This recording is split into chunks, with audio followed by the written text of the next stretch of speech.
இங்க இங்க ஸ்ரீரங்கத்துல இன்று சனாதன வழக்கறிஞர்கள் மாநாடு, ஆனா மாநாடுன்னு சொல்ல முடியாது, முதல்ல இருந்து சொல்ல.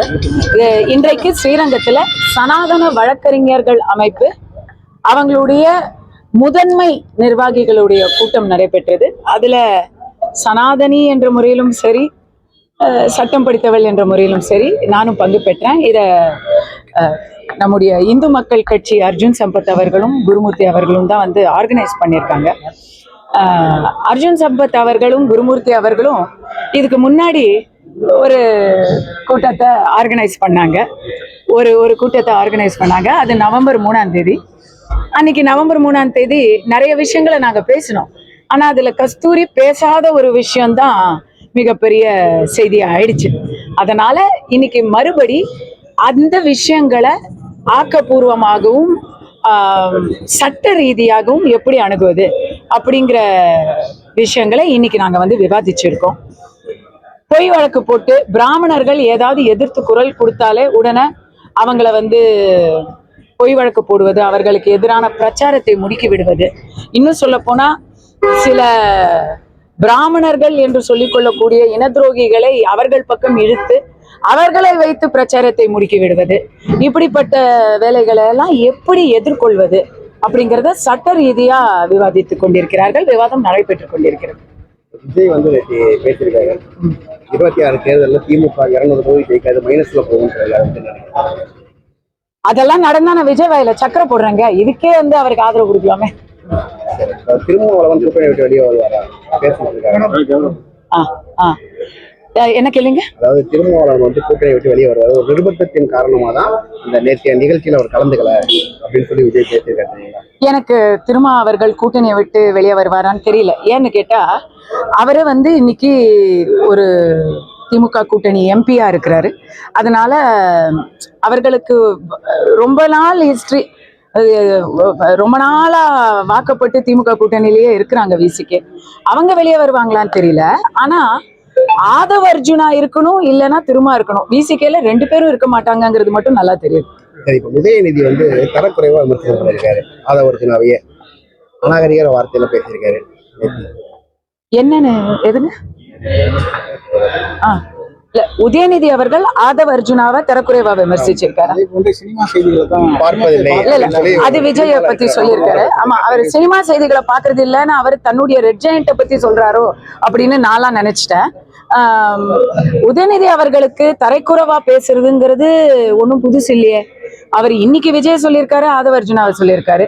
அதுக்கு முன்னாடி சனாதனத்தை சொன்னாரு, அதுக்கு முன்னாடி ரஜினிய சொன்னாரு. அவர் அடிக்கடி சொல்றது தானே, ரிப்பீட் ஆஃபெண்டர் அவர். விஜய் அவருக்கு வந்து தற்போது இந்த அரசியல் வந்து அரசியல் எதிரியா திமுக சொல்லி இப்போ அவருக்கு போயிட்டு இருக்க பாதை சரியா இருக்கு அப்படின்ற மாதிரி நினைக்கிறீங்க? அவருக்கு எடுத்துக்க முயற்சி ஆக்சுவலி அது பெரிய ஜாக்பாட். ஏன்னா திமுகவுக்கு ஆப்போசிஷன் தமிழ்நாட்டுல உதயசூரியனுக்கு எதிர் இரட்டை இலை தான் அப்படிங்கிறது தான் என்னைக்குமே 60 ஆண்டு காலமா இரட்டை இலை உதயசூரியன் அப்படிங்கிறது தான் இருந்துச்சு. அதுல இன்னும் சின்னமே வாங்கல. என்ன சின்னம் எதிராக வரப்போதும் கூட தெரியல. விஜயை முன்னிறுத்தி திமுக வந்து அதிமுகவுடைய வீச்சையும் அவர்களுடைய உண்மையான முகத்தையும் மறைக்கிறாங்க. இது ஒரு வியாபார தந்திரம். அதே போன்று அமைச்சர்கள் விஜய் வந்து தற்கொலைன்னு சொல்லி இந்த வார்த்தையை பயன்படுத்தி சேகர் பாபு குறிப்பா சொல்லியிருக்காரு வந்து அமைச்சர் சேகர் பாபு தற்கொலை அப்படின்னு சொல்லி அவர் பேச்சுக்கெல்லாம் இது கிடையாது. ஐயா, சேகர் பாபு அவர்களுடைய குட் புக்ஸ்ல கஸ்தூரி ஏற்கனவே இல்லை. என்னுடைய வரலாறு, சமீப கால வரலாறு பார்த்தீங்கன்னா அது உங்களுக்கு புரியும். அதனால அவரை பத்தின கேள்விக்கு நான் வந்து கடந்து போறேன், பதில் சொல்றேன். 2026 தேர்தலில் எப்படி இருக்கும்னு நினைக்கிறேன்? இன்னும் ஒரு 3 மாசம் போகட்டுமே, சரியா சொல்லுவோமே. இப்போ வந்து கூர்ந்து நானும் கவனிச்சுக்கிட்டு இருக்கேன். ஒண்ணு மட்டும் தெரியுது, ஒரு கட்சி கூட்டணிக்கு எதிராக அனைத்து கட்சிகளும் தனித்தனியா போராடிக்கிட்டு இருக்காங்க. இப்ப அந்த அனைத்து கட்சிகளும் ஒரு குடைக்கு கீழே வந்தா மக்களை பொறுத்த வரைக்கும் இன்னைக்கு எல்லா பிரச்சனைகளுக்குமே ஏதோ ஒரு இடத்துல ஆளுங்கட்சி காரணங்கிற மனநிலைக்கு வந்துட்டாங்க. இந்த வெள்ளம் வந்துச்சு பாருங்க, இந்த வருஷம் நான் வந்து இதை ஆதாரத்தோட சொல்றேன், என் வீட்டு ரோட்லயே நடக்குது. சமீபத்துல வந்த வெள்ளத்துல 4000 கோடிக்கு பைப்பு போட்டாங்க இல்லையா, அந்த 4000 கோடி பைப்பு வேலை செய்யல. அதுக்கு பதிலா ஆனா அடுத்த நாளே தண்ணி எல்லாம் வடிஞ்சிருச்சு. அடடா, அடுத்த நாளே தண்ணி வடிஞ்சிருச்சு, அப்போ அவங்க திட்டம் தான் காரணமான்னு பார்த்தா அது இல்ல. மூளைக்கு மூளை, ரோட்டுக்கு ரோடு, ஜெட்ராடையும் மோட்டரையும் வச்சு எல்லா தண்ணியும் பம்ப் அடிச்சு விட்டாங்க. அப்ப அதை பேசாம 4000 கோடிக்கு பம்பு மேஷினே வாங்கி போட்டுருக்கலாம் நீங்க. இந்த மாதிரிதான் இது வந்து ஜனங்க எல்லாருக்குமே தெரியுது. நாங்க இருக்கிற ரோட்ல நான் மட்டும்தான் இருக்கேனா, அங்க 1000 பேர் இருக்கிறாங்க அந்த ஏரியாவுல, எல்லாருக்கும் தெரியுது. எல்லாருமே வெறுப்புல இருக்காங்க. அதை மீறி திமுக ஜெயிக்கணும்னா இன்னைக்கு எல்லாரும் தனித்தனியா இருக்காங்க பாருங்க, அப்போ திமுக ஜெயிப்பாங்க.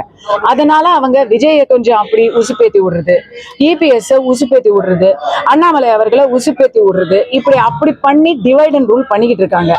சீமான் அவர்கள் ஏற்கனவே சொல்லிட்டாரு, எங்கேயும் போக மாட்டேன், நான் தனியா நிற்பேன்னு. நான்லாம் வந்து எனக்கு வந்து நான் உள்ள போனப்போ முதல் ஆதரவு குரல் கொடுத்தது சீமான் ஐயா. அண்ணன் சீமான் அவர்களுக்கு நான் வெளியே வந்து நான் நன்றி சொன்னேன். அந்த நன்றியோட வெளிப்பாட சொல்றேன். அவரை என்ன திட்டினாலும் பரவாயில்ல. எல்லாரும் சேர்ந்து மக்களுடைய ஒரே ஆசை திமுகவை வெளியேற்றணுங்கிறது. அதை பண்ணிட்டு அதுக்கப்புறம் உங்களுடைய கொள்கையை பாருங்கன்னு நான்லாம் சொல்லுவேன்.